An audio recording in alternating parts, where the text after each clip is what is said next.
वो चेस्ट में burning sensation, खाने के बाद बहुत हैवीनेस सा फील होना, अनकंफर्टेबल सा फील होना, और वो फीलिंग जब हमें लगता है कि पेट ऐसे फूला हुआ है, ये सारे सिम्टम्स हम सब ने अपनी लाइफ में कभी ना कभी ज़रूर एक्सपीरियंस किए होंगे। बट हम में से बहुत से कम लोग जानते हैं कि एक्चुअली में ये होते क्यों हैं, क्या होता है हमारी बॉडी के अंदर जब ये सिम्टम्स हमें शो होते हैं। तो आज की इस वीडियो में हम एसिडिटी, ब्लोटिंग और इनडाइजेशन को बहुत ही सिंपल लैंग्वेज में समझेंगे। तो इस वीडियो के एंड तक ज़रूर बने रहिएगा, शायद ये वीडियो आपके लिए बहुत हेल्पफुल हो सकती है। आप में से जिसने भी मेरे चैनल को सब्सक्राइब किया है उन सभी का दिल से थैंक यू, और जिन्होंने नहीं किया है I request you please subscribe my channel because you always find a knowledgeable content on this channel. तो चलिए शुरुआत करते हैं। Hello everyone, welcome back to the channel science पैरो। एसिडिटी और इनडाइजेशन समझने से पहले ये समझना जरूरी है कि नॉर्मल डाइजेशन कैसे होता है। हम जब भी कोई खाना खाते हैं तो हमारे मुंह में सलाइवा यानी थूक में एक एंजाइम होता है जिसका नाम है सलाइवरी अमाइलेज। ये हमारे उस फूड में प्रेजेंट स्टार्च और कार्बोहाइड्रेट्स को तोड़ना शुरू कर देता है। तो एक्चुअली डाइजेशन हमारे मुंह से ही शुरू हो जाता है। उसके बाद खाना मुंह से नीचे जाता है एक ट्यूब के थ्रू जिसे कहते हैं ईसोफेगस। इस ट्यूब के एंड में एक वॉल्व प्रेजेंट होती है जिसका नाम होता है लोअर इसोफेजियल स्फिंक्टर यानी LES। ये वॉल्व बहुत इंपॉर्टेंट है, ये खाने को आगे जाने देता है लेकिन वापस ऊपर नहीं आने देता है। ये वॉल्व बहुत इंपॉर्टेंट है, इसका नाम याद रखिएगा, इसके बारे में हम आगे भी वीडियो में बात करेंगे। अब खाना पहुंचता है पेट में और यही शुरू होता है असली एक्शन। हमारे स्टमक में mucus, hydrochloric acid and pepsin enzymes present होते हैं। हाइड्रोक्लोरिक एसिड एक बहुत ही स्ट्रॉन्ग एसिड होता है जो हमारे स्टमक में डाइजेशन के लिए बहुत ज़्यादा ज़रूरी होता है। बट इतना स्ट्रॉन्ग एसिड हमारे स्टमक में है तो हमें कोई नुकसान क्यों नहीं होता? क्यों? क्योंकि हमारे स्टमक वॉल पे एक म्यूकस की लेयर होती है जो हमारे स्टमक को इस HCl के एक्शन से बचाती है। और पेप्सिन एंजाइम जो होता है वो हमारे फूड में जो प्रोटीन प्रेजेंट होता है उसकी डाइजेशन के लिए बहुत इंपॉर्टेंट होता है। स्टमक से फूड हमारे स्मॉल इंटेस्टाइन में पहुंचता है। स्मॉल इंटेस्टाइन में पेनक्रियास और लीवर अपने जूसेस ऐड करता है, बाइल और पेनक्रियाटिक जूस। स्मॉल इंटेस्टाइन में ही हमारा खाना फाइनली और कंप्लीटली डाइजेस्ट हो जाता है और बाद में स्मॉल इंटेस्टाइन से ही उस फूड में जितने भी न्यूट्रिएंट प्रेजेंट होते हैं हमारी बॉडी उसे एब्जॉर्ब कर लेती है। और फिर लार्ज इंटेस्टाइन पानी एब्जॉर्ब करके बचे हुए वेस्ट को बॉडी से बाहर निकालने के लिए तैयार होता है। ये होता है एक नॉर्मल हेल्दी डाइजेशन प्रोसेस। अब हम बात करते हैं एसिडिटी की, जिसे मेडिकली एसिड रिफ्लक्स और GERD भी कहते हैं। GERD का मतलब है गैस्ट्रोइसोफेजियल रिफ्लक्स डिजीज। याद है वो LES वॉल्व यानी लोअर इसोफेजियल स्फिंक्टर जिसकी मैंने डाइजेशन समझाते वक्त बात की थी, जो इसोफेगस के एंड में होता है।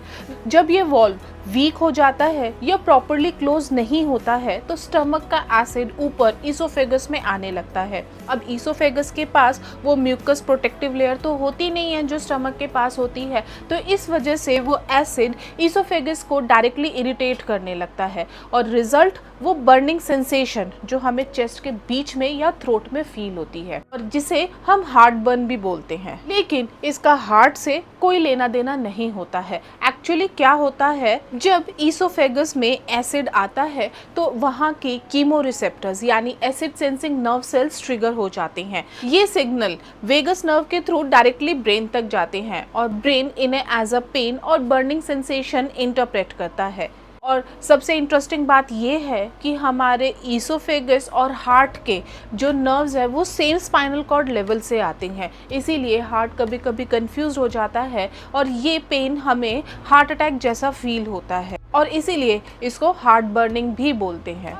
एसिडिटी किन कारणों से होती है? सबसे पहला कारण है ओवर ईटिंग। जब हम बहुत ज़्यादा खाना खा लेते हैं तो स्टमक ओवरडोज हो जाता है यानी प्रेशर बढ़ता है जिसकी वजह से एसिड ऊपर की तरफ पुश होता है और एसिडिटी होती है। दूसरा, बहुत ज़्यादा spicy food, oily food, chocolate, coffee, alcohol, carbonated drinks, citrus fruits जैसे कि ऑरेंज, लेमन, इन्हें खाने से भी एसिडिटी होती है, क्योंकि या तो ये हमारी बॉडी के अंदर एसिड प्रोडक्शन को बढ़ा देते हैं या फिर LES वॉल्व को रिलैक्स कर देते हैं। थर्ड, खाना खाते ही तुरंत लेट जाना। फोर्थ, स्ट्रेस की वजह से भी एसिडिटी होती है, बल्कि जितना ज़्यादा स्ट्रेस उतनी ज़्यादा एसिडिटी। आपको ये सुनने में अजीब लगेगा, लेकिन ये सच है। स्ट्रेस हमारी बॉडी में डायरेक्टली एसिड प्रोडक्शन को इंक्रीज करता है। फिफ्थ है स्मोकिंग। सिगरेट का स्मोक LES वॉल्व को वीक कर देता है। इसी वजह से जो स्मोकर्स होते हैं उनके अंदर एसिडिटी बहुत ज़्यादा कॉमन होती है। सिक्स्थ है प्रेगनेंसी।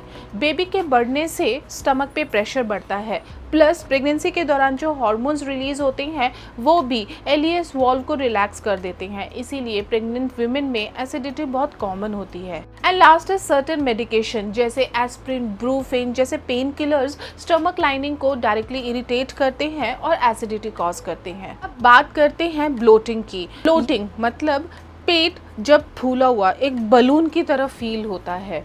ब्लोटिंग तब होती है जब हमारे डाइजेस्टिव ट्रैक्ट में बहुत ज़्यादा गैस या एक्यूमुलेट हो जाता है, जिसकी वजह से पेट फूला हुआ और टाइट सा लगता है। अब हमारे डाइजेस्टिव ट्रैक्ट में गैस कहाँ से आती है? तो सबसे पहला है स्वैलोड एयर। जब भी हम कुछ खाते या पीते हैं तो हम एयर भी स्वैलो करते हैं।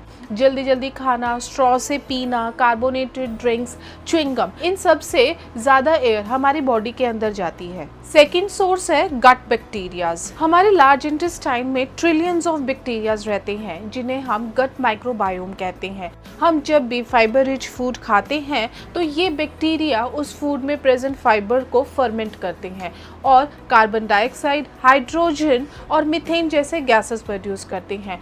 इन गैसेस के एक्यूमुलेशन से भी हमें ब्लोटिंग होती है। थर्ड सोर्स है लैक्टोज इंटॉलरेंस। जो भी लोग लैक्टोज इंटॉलरेंट होते हैं यानी उनकी बॉडी में लैक्टेज एंजाइम की कमी होती है। ये ऐसा एंजाइम होता है जो मिल्क शुगर यानी लैक्टोज को डाइजेस्ट करने के लिए बहुत ज़्यादा ज़रूरी होता है। तो इन लोगों में लैक्टोज बिना डाइजेस्ट हुए गट माइक्रोबायोम तक पहुंचता है और वो इस लैक्टोज को फर्मेंट करते हैं और प्रोड्यूस होती है हमारी बॉडी में बहुत सारी गैस। फोर्थ सोर्स है food maps.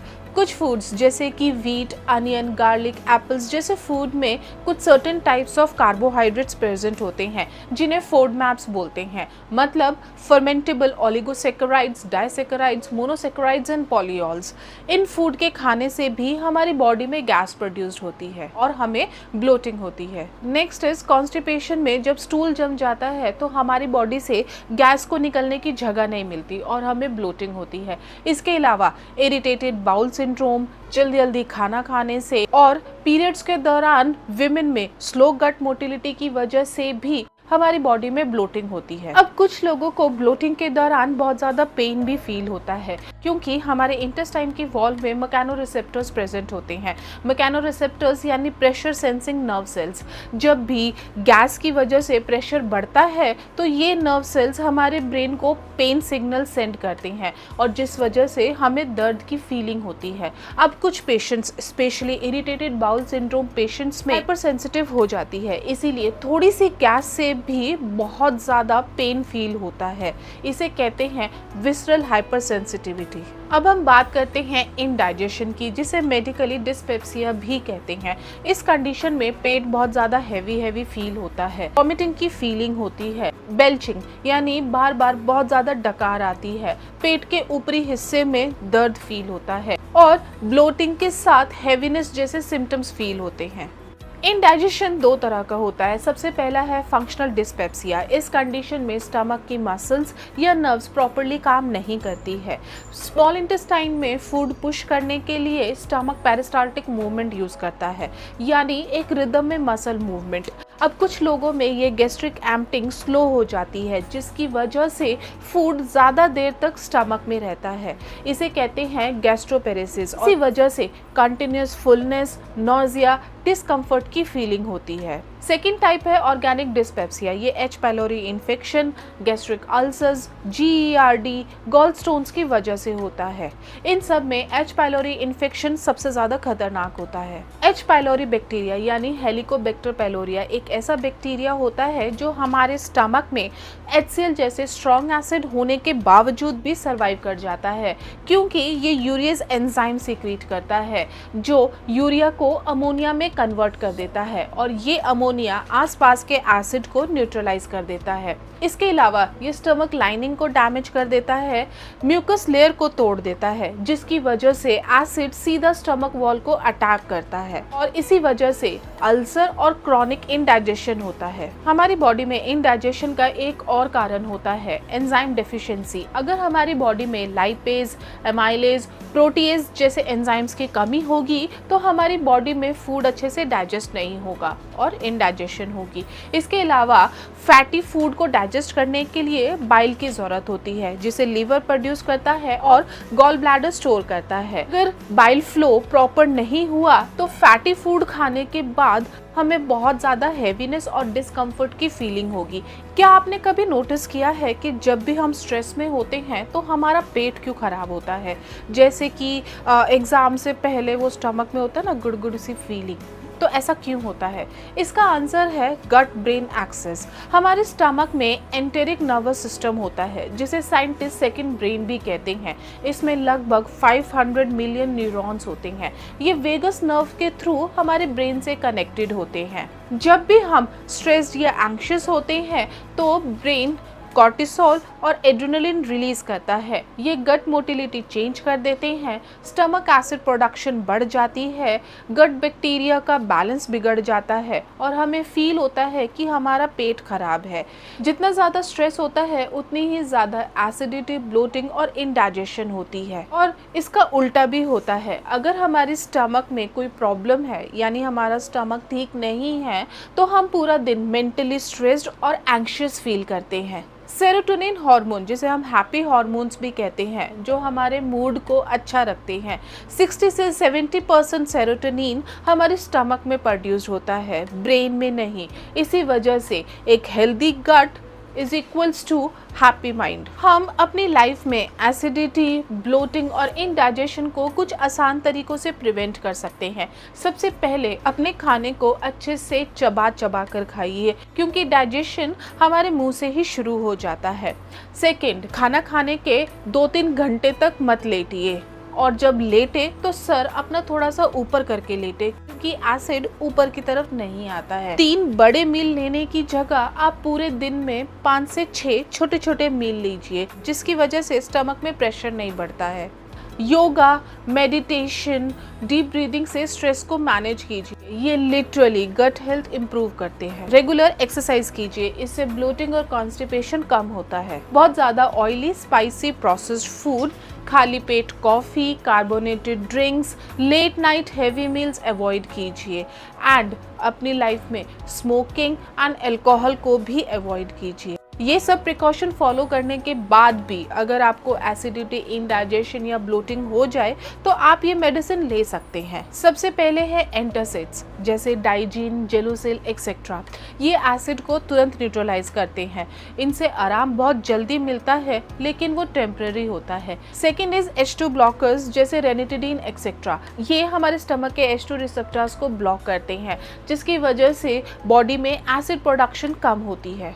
Third is proton pump inhibitors, जैसे कि ओमेप्राजोल, पेंटोप्राजोल एक्सेट्रा। ये सबसे ज़्यादा पावरफुल होते हैं। ये डायरेक्टली स्टमक के एसिड पंप को ब्लॉक कर देते हैं। लॉन्ग टर्म एसिडिटी के लिए डॉक्टर्स इन्हें ही प्रिस्क्राइब करते हैं। Fourth is probiotics. प्रोबायोटिक्स में फ्रेंडली एंड गुड बैक्टीरियाज होते हैं। ये हमारे गट माइक्रोबायोम बैलेंस को रिस्टोर करते हैं, जिसकी वजह से ये ब्लोटिंग और इंडाइजेशन में बहुत हेल्पफुल होते हैं। लेकिन एक बात हमेशा याद रखिएगा, इन मेडिसिन को खुद बिना किसी डॉक्टर की एडवाइस के मत लीजिएगा, स्पेशली लॉन्ग टर्म के लिए। लेकिन आप कुछ होम रेमेडीज को बिना किसी डॉक्टर की एडवाइस के ले सकते हैं। सबसे पहले अदरक यानी जिंजर। इसमें एंटी इन्फ्लेमेटरी प्रॉपर्टीज होती है। ये गट मोटिलिटी को इम्प्रूव करती है और नोजिया और इंडाइजेशन में हेल्प करती है। सेकंड है सौफ यानी फेनल सीड्स। इसमें एनेथॉल होते हैं। ये एक ऐसा कंपाउंड है जो गट मसल्स को रिलैक्स करता है और गैस एक्सपेल करने में हेल्प करता है। नेक्स्ट इज अजवाइन यानी कैरम सीड्स। थाइमोल प्रोड्यूस करता है जो डाइजेस्टिव एंजाइम्स को स्टिमुलेट करता है। नेक्स्ट जीरा वाटर यानी cumin water, digestive enzyme secretion stimulate करता है, ब्लोटिंग रिड्यूस करता है। एलोवेरा जूस, इनमें एंटी इन्फ्लामेटरी प्रॉपर्टीज होती है और इसोफेगस को सूद करते हैं। Chilled milk temporary acid neutralise करता है, बट फैट वाला दूध एक्चुअली ज़्यादा एसिड प्रोड्यूस कर सकता है बाद में, तो इसीलिए स्किम्ड मिल्क बेटर ऑप्शन है। कभी कभी एसिडिटी, इंडाइजेशन और ब्लोटिंग के सिम्टम्स सिर्फ लाइफस्टाइल से रिलेटेड नहीं होते हैं। इनमें से कुछ बहुत ज़्यादा सीरियस भी हो सकते हैं, जैसे कि चेस्ट पेन बहुत ज़्यादा सीवियर हो और लेफ्ट आर्म में भी फील हो, खाना निगलने में प्रॉब्लम हो रही हो, अनएक्सप्लेन्ड वेट लॉस हो रहा हो, स्टूल में ब्लड आए या फिर स्टूल ब्लैक या टैरी हो, सिम्टम्स रात को उठे और बहुत इंटेंस हो, 2 वीक से ज़्यादा सिम्टम्स रहे और मेडिसिन से भी कोई फ़र्क ना पड़े, तो ये रेड फ्लैग सिम्टम्स है। इन्हें कभी भी इग्नोर नहीं करना चाहिए, सीरियसली लेना चाहिए और अपने डॉक्टर से ज़रूर कंसल्ट करना चाहिए। इसीलिए अपनी गट हेल्थ का हमेशा ध्यान रखिए, क्योंकि एक हेल्दी गट ही एक हेल्दी लाइफ की नींव है। अगर आपको ये वीडियो हेल्पफुल लगा हो तो इस वीडियो को ज़रूर लाइक कीजिए और शेयर भी कीजिए, स्पेशली अपने उन रिलेटिव्स, फ्रेंड्स और डियर वंस के साथ जिन्हें ये प्रॉब्लम बहुत कॉमन होती है। कमेंट सेक्शन में अपने वैल्यूएबल फीडबैक्स, अपने एक्सपीरियंसेस हमारे साथ ज़रूर शेयर कीजिएगा। साथ ही साथ ये भी बताइएगा कि आपको इनमें से सबसे ज़्यादा सिम्टम्स कौन सा होता है, एसिडिटी, इंडाइजेशन और ब्लोटिंग। अपना ख्याल रखिए, मिलते हैं नेक्स्ट वीडियो में। Thank you so much.